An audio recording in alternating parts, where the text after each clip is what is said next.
How can you become an HIV advocate? Well, you just need to remember the HIV 1 to 6.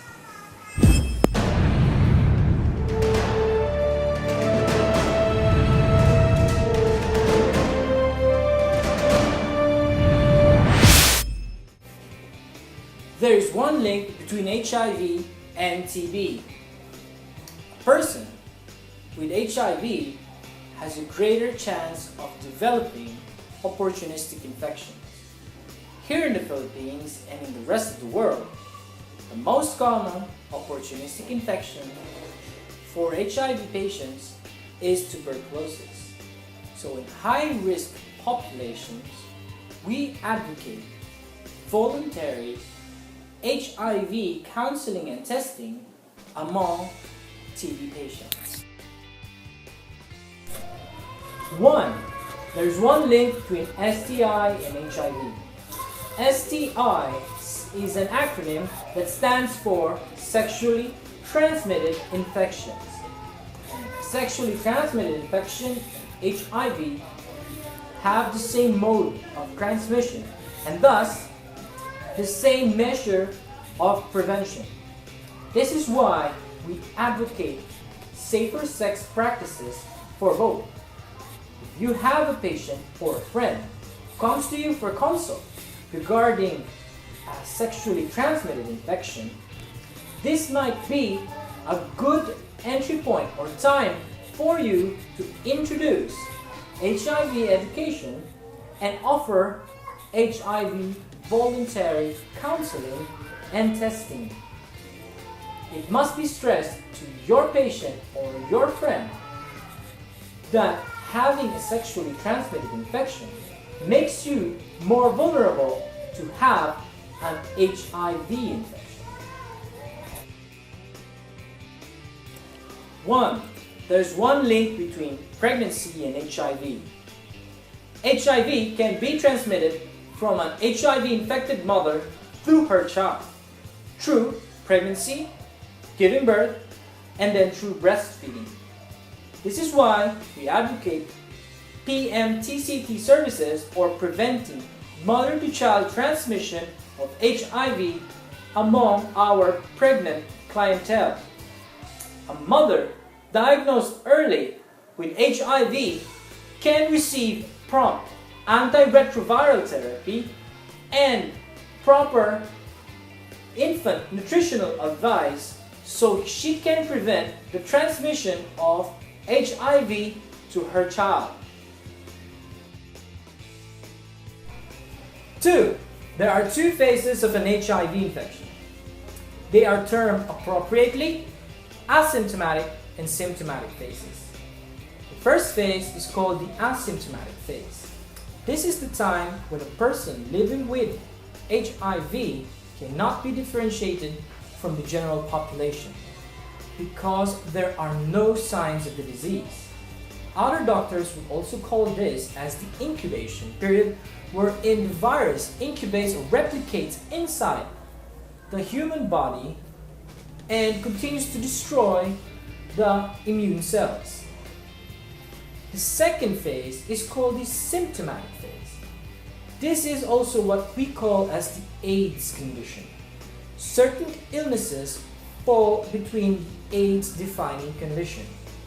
And when a patient is diagnosed to have AIDS, there is a continual decline in the state of health due to the continually decreasing number of immune cells. 3. There are three modes of HIV transmission. The first mode of HIV transmission is through unprotected, penetrative sexual intercourse. According to risk, the highest risk of getting HIV infection is through anal intercourse, second highest is through vaginal, and the lowest is through oral intercourse. The second mode of transmission for HIV is by getting it through contaminated blood or blood products. This can be through sharing of use needles or through blood transfusion. And the last mode of transmission for HIV is from infected mother to child. This was discussed earlier that the baby can get it from her mother through pregnancy, delivery, and also through breastfeeding. 4.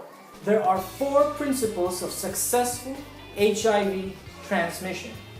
You see, the virus has a difficult time transferring to a new host if these 4 principles are violated. The first principle for successful transmission is that there must be an exit of the virus from an infected host. 2. The virus must survive the external environment. 3. There must be a sufficient amount of HIV present to be able to have a successful transmission. And 4. There must be an entry to the bloodstream of a new host. 4 conditions needed for survival of HIV. Earlier, I just told you that the environment must be right enough for HIV to be successfully transmitted to a new host. So what are these 4 conditions? The first condition is there must be a normal temperature. The second condition is that there must be no exposure to air. The third condition is that HIV thrives in a moist environment. And the fourth condition is that there must be a normal acidity or pH. Too high a pH or too low a pH can destroy the virus. 4 body fluids with high HIV concentration: blood, seminal fluid, vaginal fluid, and breast milk. And now we're down to 5 ways of preventing HIV.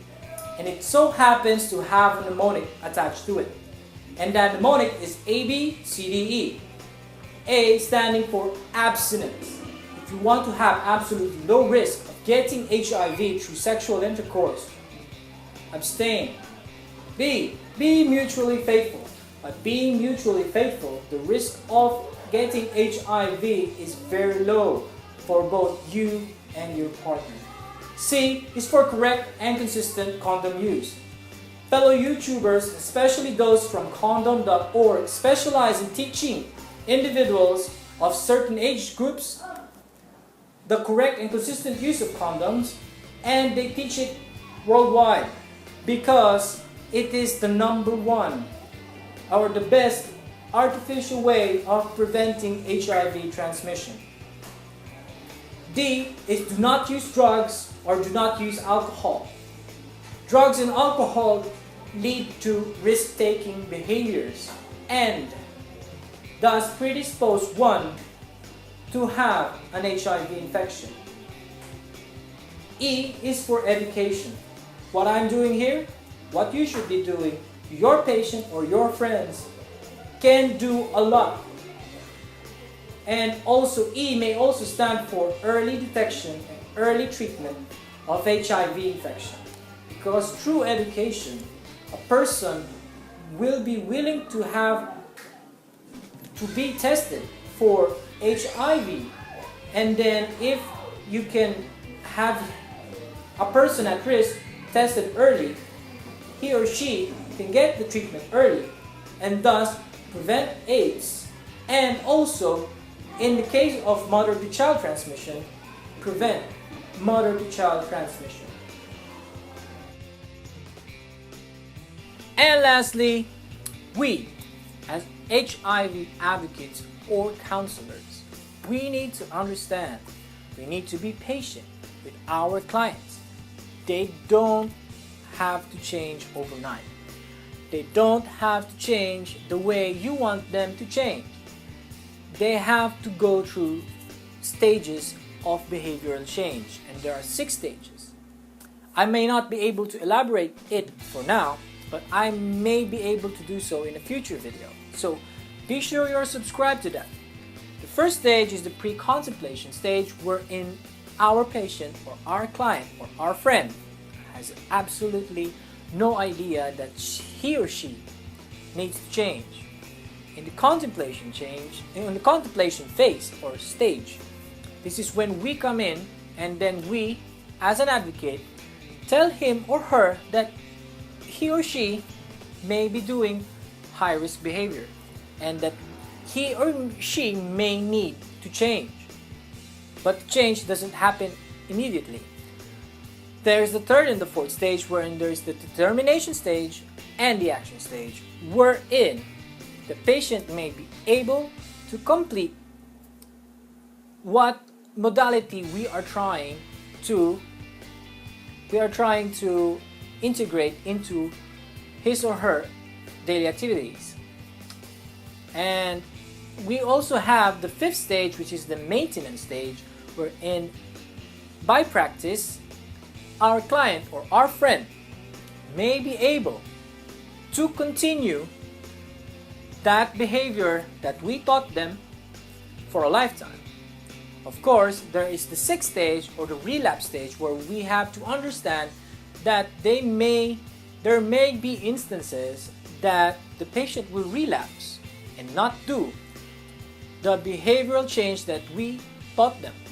So we have to understand that it's normal, it's human to err, it's human to make a mistake. Okay, so we have to be there to become advisors, as counselors or as advocates. They have to go through the stages again, and that there is always room to improve. Thank you very much for watching, and that is how to become an HIV advocate by mastering or learning about the HIV 1 to 6. If you have questions, you can ask them on the comment section below. My name is Dr. Zero Miller, and I'm an HIV advocate, and I'm also an HIV counselor for the city of Olongapo here in the Philippines. If you're watching this video past January 2015, you may be able to find more HIV AIDS video on my YouTube watch page at youtube.com/0million. Be sure to subscribe for more videos. Also, I will be featuring other public health issues on my videos. And if you are on Twitter, you may be able to find me there at my Twitter handler at 0md.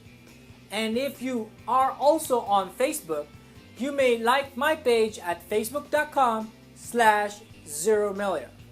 Thank you very much for watching the 0MD show. I'm Dr. Zero Miller. Mabuhay. Marcus, no. That is working. Oh my gosh. No, come on. That is working.